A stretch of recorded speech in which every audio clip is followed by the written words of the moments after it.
What's up, everybody? As promised, we are bringing to you today a special edition video featuring not us, but Chelle's parents. Up on Instagram a few days ago, Chelle threw a little story up there asking you guys for questions that you had for Chelle's parents about how it is moving to Ukraine and living full-time in Ukraine. Everything you guys wanted to ask about life in Ukraine for my cute parents. We gathered a lot of questions. A lot. Thank you. Yes, thank you guys so much for asking so many questions. We thought we'd get 5 or 6. Yeah, and it was exciting to see how many of you were excited to know about my parents' life in Ukraine. Yeah, hundreds of you. Yes. It's really awesome. So we gathered a bunch of them, and today we are going to ask my parents those questions, and they're going to answer them for you. To put this video in context here, we just checked into the beautiful Nadia Hotel in Ivano-Frankivsk, and it is our last night all together. Excuse any emotion that may occur during the night. Oh gosh, that's gonna be me. But here we go, guys. We're gonna turn it over to Chelle's parents to answer your questions and go from there. Here we go. So for those of you who may have not met my parents yet, or even know who they are, or that they even lived in Ukraine, this is them. This is Papa Doug. Hello. And this is Mana Joe.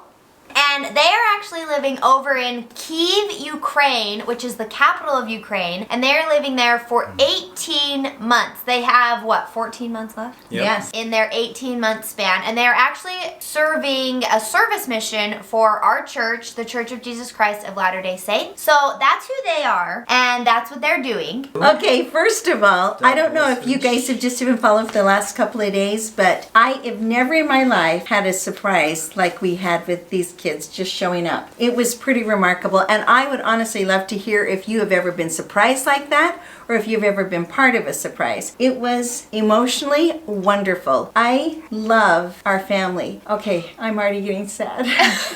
And I just wanted to thank all of you for loving our family. We live, as you know, far away, 30 hours away by plane from our kids. And I am so appreciative of you just kind of watching over our kids, supporting them, loving them, encouraging them, following them. I know it's weird, but for some reason it just makes me feel like there are others who are taking care of my family when I'm away. And so I'm very grateful for that. And I also am so proud of my kids. I love them. We love them. And this sweet girl, she is a light, and Ukraine needed that light. There's a laughter about her. We've laughed so hard that we can't breathe sometimes, literally cannot breathe. It's been beautiful to be able to do that with her. She has just provided sunshine in a country that has needed that. And to that handsome guy behind the beard, he is kind. The camera. No, the beard. The beard is where the handsomeness starts. I'm with you, Daniel, behind the camera. He is kind and good and patient and gentle and generous, and we cannot thank Leanne and Andy enough for raising such a wonderful man. We love him. Me too. Question number 1, no peeking. We've not seen these. What is your favorite Ukrainian meal so far that you've had? I think I really like the cabbage salad. I just really love the cabbage salad. Yeah, he really does. Okay. Definitely we would have to say the very first meal we had when we got here, the very first introduction was borscht. And we have loved that. I have learned to make that. Okay. Yeah, the borscht is like very different from what I expected. It's just delicious. They put a little sour cream in it. Oh, it's so good. So I would also say vareniki and stuffed cabbage, for sure. Okay. Delicious. Okay. My dad loves the cabbage salad so much, he ordered a big cabbage salad at this place called Arsenal Ribs that we went to while we were out here in Lviv. He ordered the cabbage salad, and the guy was like, it's just big vegetables. And I'm like, here's what he got. Okay. So Dad ordered coleslaw, cabbage salad, and he was so looking forward to coleslaw and ribs. And this is what came. This is what he got. Big vegetables. I think you're supposed to make your own coleslaw.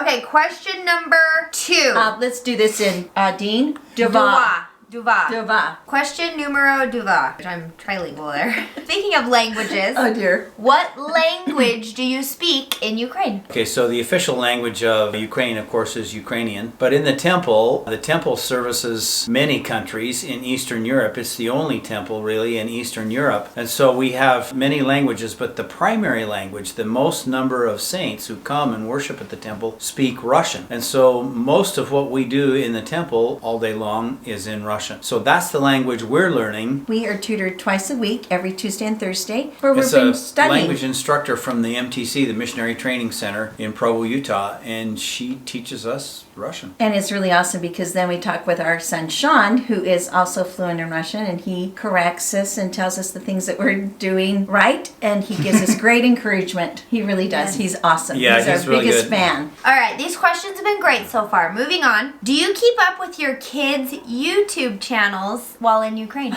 Our kids are on Yes. YouTube. Our kids are every single day. In fact, I'm seeing it when you're seeing it. I love it. We love being able to just see what our kids are doing, and then we FaceTime our children. We set up a little calendar for FaceTime, so we do one child each week. So it's 1 week is Brandon, the next week is Sean, the next week is Justin, and so on. It's been kind of fun to do that. We do it typically on Sunday nights, and we usually end up talking for an hour to an hour and a half. So that, coupled with the fact that we can see what's happening with their families on YouTube, makes it almost like we're not missing anything. And yes, we are subscribed, and we do give it a thumbs up, so like for sure on all of them. Okay, next question. Have there been any scary moments Oh, since living okay. in there Ukraine? have. Okay, so we ride these buses. They're called marshrukas, Yep. and they're baby maybe I don't They're know. small. Maybe They're you guys have small. seen them. Maybe you've had an experience, and I would love to hear if you have. They're very tiny, but we have just grown to love them. We are just one with them. We get in there, and you're just absolutely smashed. For the two of us, it's 16, right? And so you pull out a 20 grivna bill, and you can hand it to the person in front of you, And it goes the money all goes the way up. Yeah, And to the then driver, all the change comes back from person to person to person to person. And all then the if way you- to the back of the bus. If you want to get off, you say, Ostanovka, pожалуйsta, and then they stop, and then you get off the bus. So that was our experience with this incredibly kind and awesome And people. honest society, Honest yeah. people. Yeah, you're So- just passing your money up and And it then the comes change back. comes back. Passing Yeah, it we back. were surprised by that. We've never been Kind of a anywhere ball like game. that before. Yeah, we came back one night from having done a little tour in the city, and it was Monday night. We were on our way back, and we'd taken the subway back from downtown. Which is also packed like sardines. Yeah, packed like sardines. Oh my goodness, it really is packed like sardines. We came back, and by the way, the city we live in is called Kiev. In English, it's pronounced Kiev, but here in Ukraine, they pronounce it Kiev. Anyway, we come back from the subway, and we come up out of the subway, and our little bus to take us to our home is right there at the top of the subway Yeah, stairs. 576. 576. Yep. 576. The people that we're with, they get on the marshrutka, the little bus. There's two couples ahead of us, and then Jolene gets on, and I'm trying to be kind of a little helpful tour guide to all this. So as I step on the bus, I get my wallet out, and I take out the money I'll need. As soon as I get on the bus, the other couple hands me their money, and so I have my and theirs. So I quickly put my wallet in my pocket, I hand it to the driver makes change, I pass it out, and I start back to our seat, and I go back to reach for my wallet, and it is gone.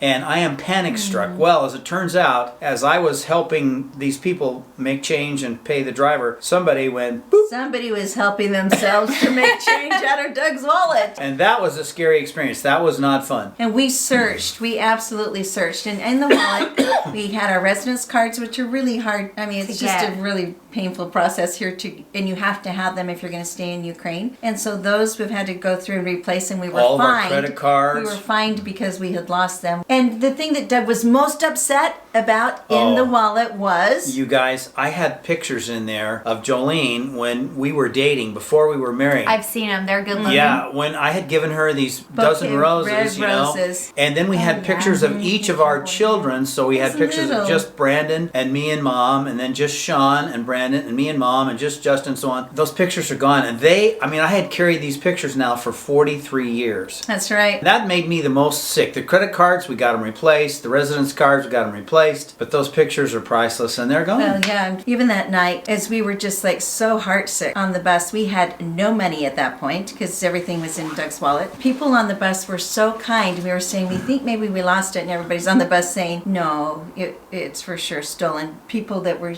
able to communicate with us in English. And they rode with us all the way to the end of the line because we thought that if we could get off, everybody was off the bus, we could just really search the bus because it's so crowded. There were like 3 people that stayed on clear to the end of the bus's route with us. And then offered us money. So, you know. So we could get back. And so they're on there with their cell phone flashlights. We're on with our cell phone. The driver's on with his, helping us look for it. I mean, it was gone. And so it just gave us still hope in the goodness of mankind. Yeah. There was still human kindness. That is a scary story. I'm glad that everything was replaced. Pops, you need to get all your photos digitalized. I wish I would have. I had teach you how to do that. Farrah Fawcett hairstyle. She did. So if you know that hairstyle. All right, next question. What food do you miss most from America?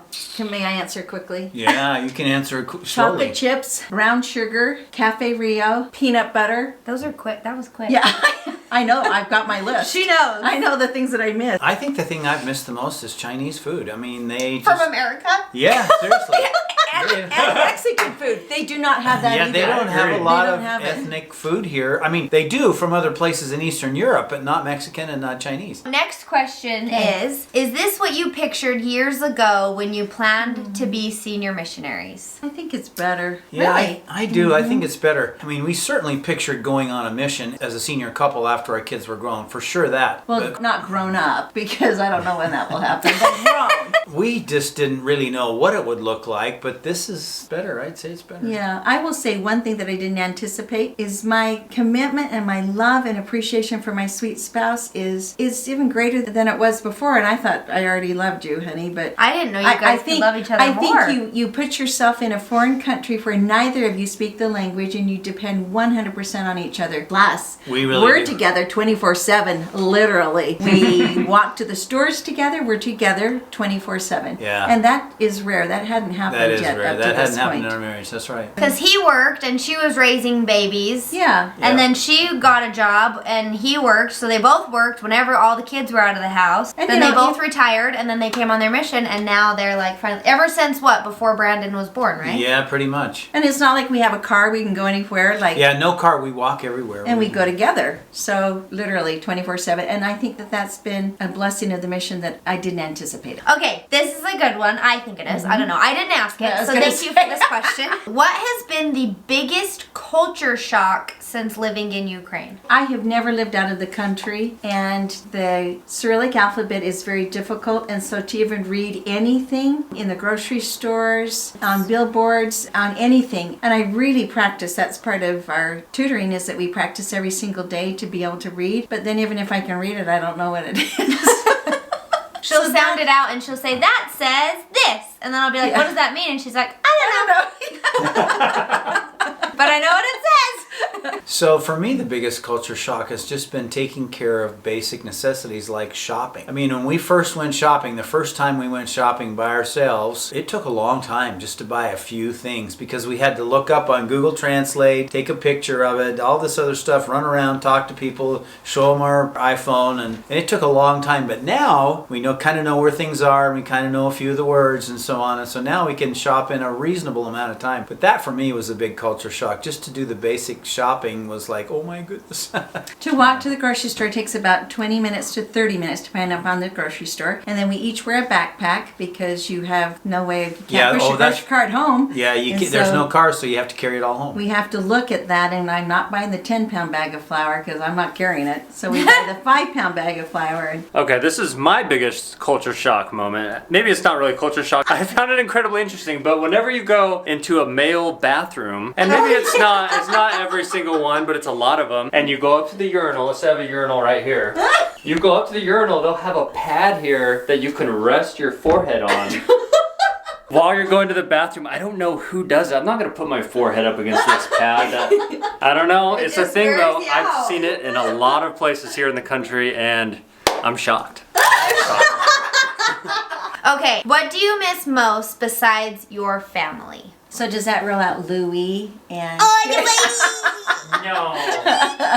All I know is that that's what these guys are missing. He's your grandbaby. Yeah. For me, my family for sure. Yeah, family's no number one question, for sure. for There's no sure. question. Yeah. But besides Yeah, the ability to just be able to get into a car and be familiar with where I'm going, just something that seems like home, because nothing here feels like home. I'm with my husband, so definitely that feels like home. Okay, next question. Are the locals welcoming to Americans? Pretty much everywhere we go, people are willing to help. For the most part, we have received just really kind, helpful help from people in the stores, from people on the street, members of the church, people who are not members of the church. And I found Ukraine to be really a pretty friendly country in terms of, just welcoming us and people being willing to help you. There was even one night we were trying to find our way. There was this cute man. He could hear our conversation at the top of the stairway, and we were trying to figure out which stairway to go down to get on the train in the morning. And he just came up and tapped me on the shoulder and kind of motioned me. I wasn't exactly sure what he was saying for me to do. We talked for a couple more minutes, and then he came back up and he tugged on my coat and said, "Follow me." And he took us right where we needed to go. They have been very, very friendly.